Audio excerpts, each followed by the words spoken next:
Fire Inspector Thatcher Plante of the Bedford Fire Department. We're here at our annual open house at the Bedford Fire Station. As you can see behind me, there's a lot going on, a lot of fun activities. We're doing fire truck rides. There's a police car here doing police car rides. We have live fire demonstrations, lots of activities for the kids. And if you can't make it this year, we do this every year during Fire Prevention Week. So it's the second Tuesday of October, 5 to 8 p.m. And let's walk around and show you some of what's going on. So behind me is our fire safety trailer that we use to teach fire prevention to the kids. We bring this to all the first and second grade classrooms here in Bedford. It's got, in the front is a fake kitchen and a fake living room, and in the back is a fake bedroom. So we use it to teach fire safety to first and second graders. Everything from good fires versus bad fires and what to do in case there is a fire. It's got a smoke machine in there, so we're able to put some fake smoke in there and teach kids to stay low and crawl, get out, stay out, and go to your meeting place. Hi, so I'm here with Wanda from New Hampshire 911. How are you today, Wanda? I am very well. How are you? Good, thank you. And so what's the most important thing that you could say to the general public that they might not know about our 911 system? I would probably say location. Real important to teach kids about location, know their address. A good game to play with kids is in the car. What do you see around you, so they can describe landmarks, that kind of thing, because 911 will ask them where they are and if they know their address. Excellent. And so we get a lot of questions from adults as well, because they didn't necessarily grow up with cell phones. So you do have the ability to triangulate a call, but it's not like in the movies where it's as quick and as accurate as people would think. Is that correct? That's right. We get an area. We don't get an exact location like a landline. A landline will give us an exact address. But a lot of people are getting rid of their landline home phones, so they're going with cell phones, which is really important to teach kids how to get to the cell phone, how to get to the keypad in the cell phone, teach them how to get there and what to say. They're very different than a landline phone is. Excellent. And so you talked about landlines are going away, but they still exist. And so with E911, that information automatically pops up when somebody calls 911. But the first thing the dispatcher does is verify that information in case they get disconnected? Yes, absolutely. The first question we're going to ask is what is the address of the emergency?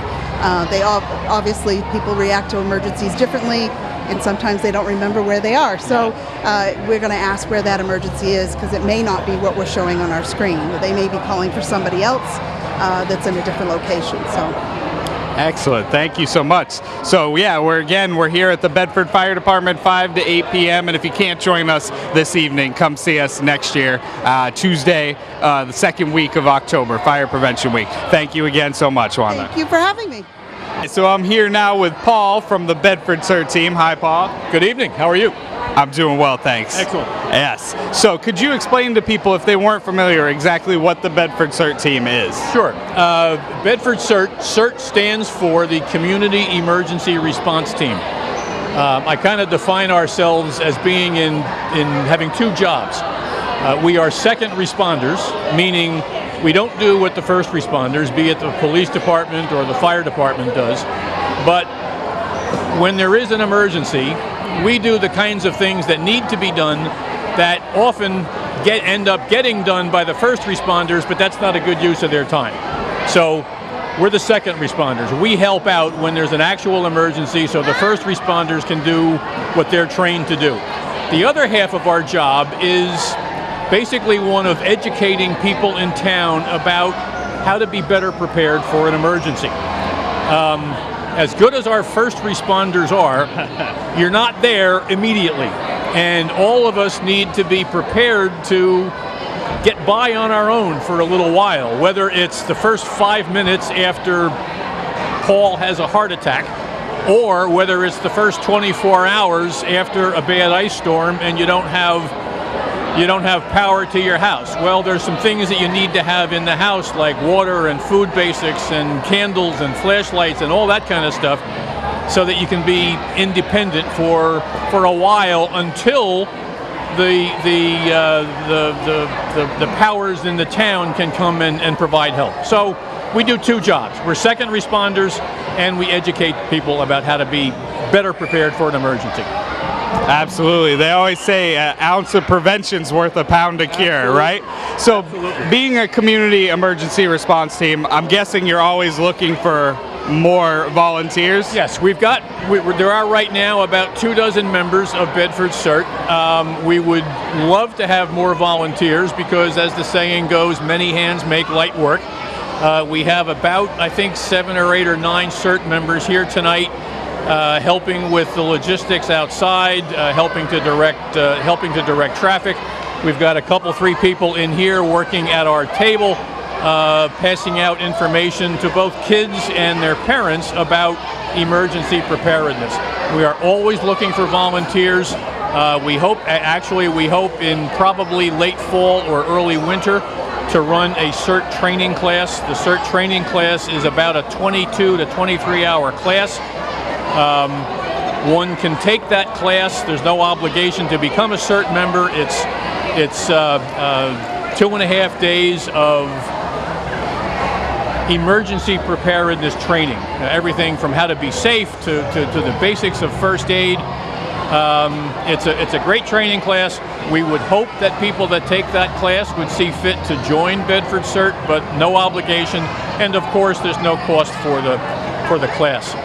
One other thing I might also point out, Bedford CERT, in conjunction with the fire department, the police department, and the Bedford Library, is about to launch a new program that was developed by FEMA called Until Help Arrives. The thrust of that program is, when encountering an emergency, whether you're driving down the road and you see an accident, or whether it happens in your home, what can we all as individuals do until help arrives? As good as the first responders are, it takes 5 or 10 minutes to get there. Studies have shown that if the proper steps are taken, beyond just calling 911, that's always number one, but after calling 911, if the proper steps are taken, that first person on the scene really can save lives. And anything else you think the general public should know about CERT or signing up for any classes coming up? No, just general comment. Think about being prepared at home. The auspices of CERT and the education provided by CERT can help people do that. We'd love to have people come join us and become members. If anyone is interested in CERT membership, if they went to the CERT website, which is bedfordnewhampshirecert.org, there's an info button. If they respond to the info button, that will come to me. I will get back in touch with whomever might be interested.